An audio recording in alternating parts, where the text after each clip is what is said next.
जय हिंद फ्रेंड्स, आप सभी का स्वागत है आपके अपने चैनल जैक वाला में। जैसा कि आप लोगों को ये एप्लीकेशन का एडमिट कार्ड दिख रहा होगा किसका, तो admit card of Jharkhand laboratory assistant, lab assistant. आप लोगों को पता होगा लैब असिस्टेंट का जो है वो एडमिट कार्ड आ चुका है, और बल्कि एग्ज़ाम भी स्टार्ट हो चुका है।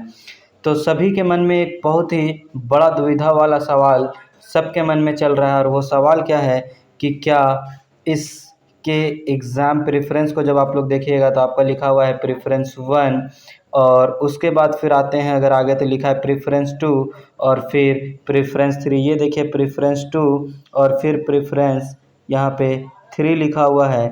तो क्या तीनों एग्ज़ाम के पेपर को लिखना ज़रूरी है, या फिर सिर्फ एक एग्ज़ाम के पेपर को, जो कि प्रेफरेंस 1 में मेरा पहला है वो? इन्हीं सभी बातों को इस वीडियो में जानेंगे, तो बने रहें अंत तक।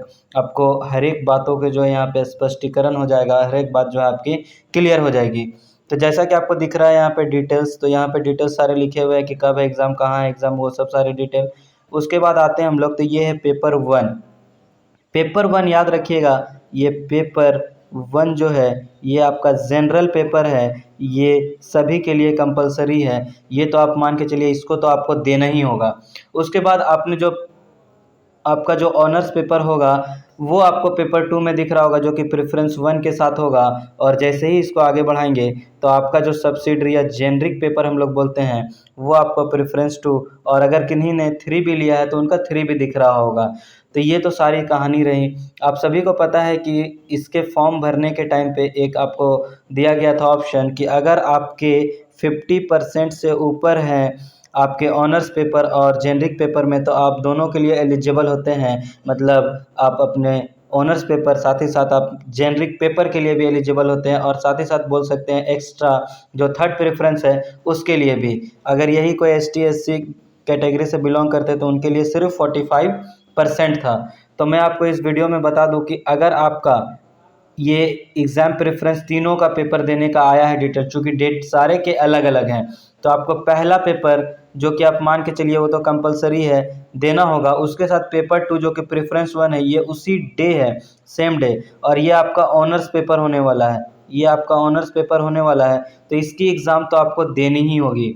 अगर हम लोग बात करें इसकी एग्ज़ाम, तो ये मजबूरी बोलिए या जो बोलिए, आपको इसका एग्ज़ाम लिखना है, क्योंकि इसमें आपका कमांड भी होगा। लेकिन जो सभी के मन में दुविधा वाले सवाल है कि पेपर 2 और ये जो पेपर 3 मतलब प्रेफरेंस 3 है, वो भी प्रेफरेंस 2 और प्रेफरेंस 3 का पेपर भी देना अनिवार्य है क्या?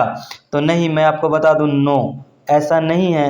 आप सिर्फ पेपर 1 का एग्ज़ाम भी दे सकते हैं। ये आपके पास प्लस पॉइंट है कि आप पेपर 2 के भी एग्ज़ाम दीजिए, और पेपर जो 3 प्रेफरेंस 3 का है उसका भी एग्ज़ाम दीजिए। क्योंकि सभी की जो मेरिट है, ये मैं आपको बता दूं, सभी का मेरिट अलग अलग बनेगा। तो अगर आप एक सेक्शन में क्वालिफाई होते हैं तो सिर्फ और सिर्फ उसका कट ऑफ एक साथ आएगा, और दूसरा और तीसरा का अलग कट ऑफ सेक्शन बनेगा। तो अगर आप पेपर 1 में कमांड है तो उसका दीजिए, पेपर 2 में अगर मन है तो दीजिए। मतलब पेपर, मेरा कहने का मतलब है प्रेफरेंस, याद रखिएगा, प्रेफरेंस 2 और प्रेफरेंस 3, चूँकि सबका कट ऑफ अलग अलग है। ये आपके पास प्लस पॉइंट है, आपको मन है दीजिए, नहीं तो आप नहीं भी दे सकते हैं। ये सभी को मन में बहुत बड़ा सवाल जो उठ रहा था वो मैंने इस वीडियो से क्लियर किया है।